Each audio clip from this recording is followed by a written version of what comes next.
Taste the Daily. திருச்சியில் நள்ளிரவில் மதுபோதையில் விபத்தை ஏற்படுத்தியவர் மீது சாதாரண பிரிவில் வழக்கு பதிவு செய்ததால் பாதிக்கப்பட்டவரின் உறவினர்கள் போராட்டத்தில் ஈடுபட்டனர். கொடாப்பு பகுதியைச் சேர்ந்த மாநகராட்சி ஒப்பந்த ஊழியரான முருகானந்தம் சனிக்கிழமை இரவு மதுபோதையில் சீனிவாசா நகரில் சென்றபோது எதிரே வந்த இருசக்கர வாகனத்தில் மோதி இழுத்துச் சென்றுள்ளார். இதைக் கண்டு அப்பகுதி மக்கள் கூச்சலிடவே முருகானந்தம் காரை நிறுத்திவிட்டு தப்பி ஓடியுள்ளார். இந்த விபத்தில் 5 பேர் காயமடைந்த நிலையில் முருகானந்தம் மீது சாதாரண பிரிவில் வழக்கு பதிவு செய்துள்ளனர். இதனை அறிந்த உறவினர்கள் அரசு மருத்துவமனை முன்பு போராட்டத்தில் ஈடுபட்டனர். விடியா திமுக ஆட்சியில் சட்டம் அனைவர் மீதும் சமமாக பாயாதா என மக்கள் கேள்வி எழுப்பியுள்ளனர். முல்லை பெரியாறு அணையின் நீர்மட்டம் 142 அடியாக உயர்த்துவதை தடுக்கும் நோக்குடன் ஸ்டாலின் அரசு செயல்படுவதாக விவசாயிகள் குற்றம் சாட்டியுள்ளனர்.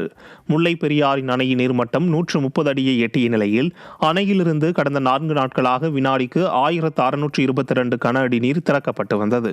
இதனால் அணையின் நீர்மட்டம் உச்சநீதிமன்ற உத்தரவிற்கு ஏற்ப 142 அடியை நோக்கி செல்லாமல் பினராயி விஜயனின் கொத்தடிமை ஸ்டாலின் அரசு தடுத்து விட்டதாக குற்றம் சாட்டும் தேனி மாவட்ட விவசாயிகள் தற்போது அணையிலிருந்து 300 கன அடி தண்ணீர் திறக்கப்படும் என அறிவித்திருப்பது விடிய அரசின் புதிய நாடகம் என்றும் கொந்தளிக்கின்றனர்.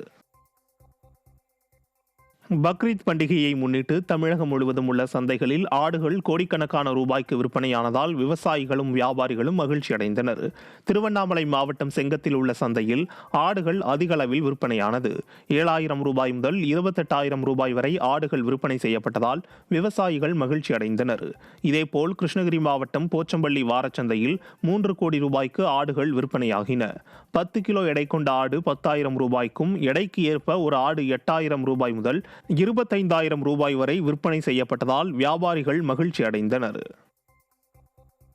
கிருஷ்ணகிரி மாவட்டம் ராயக்கோட்டையில் ஒகேனக்கல் கூட்டு குடிநீர் திட்ட குழாய் உடைந்து தண்ணீர் வீணாவதாக பொதுமக்கள் வேதனை தெரிவித்தனர். காவிரி ஆற்றில் ஒகேனக்கல்லிலிருந்து தண்ணீர் எடுக்கப்பட்டு 2 மாவட்டங்களுக்கு வழங்கப்பட்டு வருகிறது. இந்நிலையில் ராயக்கோட்டை காவல் நிலையம் முன்பு சாலையோரம் ஒகேனக்கல் கூட்டு குடிநீர் திட்ட குழாய் உடைந்து சுமார் 15 அடி உயரத்திற்கு தண்ணீர் பொங்கி சாலைகளில் வீணாக ஓடுகிறது. விடியா ஸ்டாலின் ஆட்சியில் அதிகாரிகளின் அலட்சியத்தால் கோடை காலத்தில் தண்ணீர் தட்டுப்பாடு ஏற்படும் நிலை உருவாகும் என பொதுமக்கள் வேதனை தெரிவித்தனர்.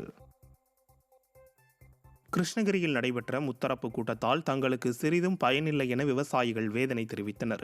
மா உற்பத்தியாளர்கள், மாங்கூழ் தொழிற்சாலை உரிமையாளர்கள், தோட்டக்கலைத்துறை அதிகாரிகள் இணைந்து மாவட்ட வருவாய் அலுவலகத்தில் முத்தரப்பு கூட்டம் நடத்தினர்.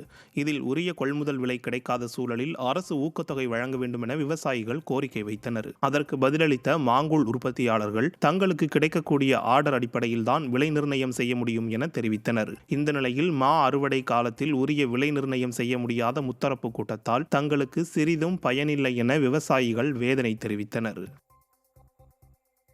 நாகை வெளிப்பாளையம் பகுதியில் உள்ள முத்துமாரியம்மன் கோயிலில் நடைபெற்ற வைகாசி திருவிழா பூச்சொரிதல் வழிபாட்டில் பக்தர்கள் திரளாக கலந்து கொண்டு தரிசனம் செய்தனர். வெளிப்பாளையத்தைச் சேர்ந்த பெண்கள் விரதமிருந்து பூத்தட்டுகள் சுமந்து ஊர்வலமாக கோயிலுக்கு வந்த நிலையில் அம்மனுக்கு வண்ண மலர்களால் சிறப்பு அபிஷேக ஆராதனை நடைபெற்றது. இதில் பக்தர்கள் ஏராளமானோர் கலந்து கொண்டு சாமி தரிசனம் செய்தனர். விழாவின் முக்கிய நிகழ்ச்சியான தேரோட்டம் மற்றும் செடில் உற்சவம் வரும் 8ஆம் தேதி நடைபெற உள்ளது.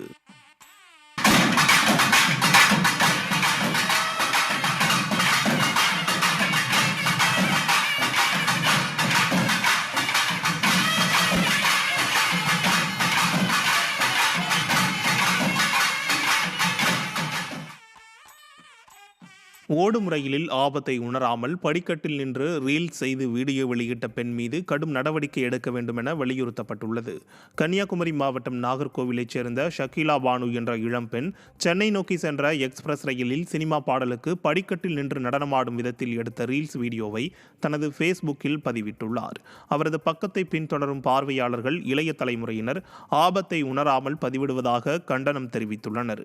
மேலும் ரீல்ஸ் மோகத்தை ஊக்குவிக்கும் செயலாக இந்த வீடியோ அமைந்துள்ளதால் பதிவை அகற்றவும் அவர் மீது கடும் நடவடிக்கை எடுக்க வேண்டும் எனவும் வலியுறுத்தப்பட்டுள்ளது. ராணிப்பேட்டை மாவட்டம் அரக்கோணத்தில் நீதிமன்ற உத்தரவுப்படி அதிமுக கொடிக்கம்பங்கள் அகற்றப்பட்ட நிலையில் திமுக கொடிக்கம்பம் மட்டும் அகற்றப்படாமல் உள்ளது. பொதுமக்களுக்கு இடையூறாக சாலை ஓரங்களில் உள்ள கொடிக்கம்பங்களை அகற்ற சென்னை உயர்நீதிமன்றம் உத்தரவிட்டது. ஆனால் அரக்கோணம் நகராட்சியில் அதிகாரிகள் ஒருதலைபட்சமாக செயல்படுவதாக அதிமுகவினர் குற்றம் சாட்டி வருகின்றனர். 16வது வார்டில் அதிமுக கொடிக்கம்பம் அகற்றப்பட்டு விட்ட நிலையில் திமுக கொடிக்கம்பமும் கல்வெட்டும் மட்டும் அகற்றப்படாமல் உள்ளது. நீதிமன்ற உத்தரவையும் மதிக்க கேட்காமல் அதிகாரிகள் விடியா திமுகவிற்கு ஆதரவாக செயல்படுவதாக பொதுமக்கள் குற்றம் சாட்டுகின்றனர்.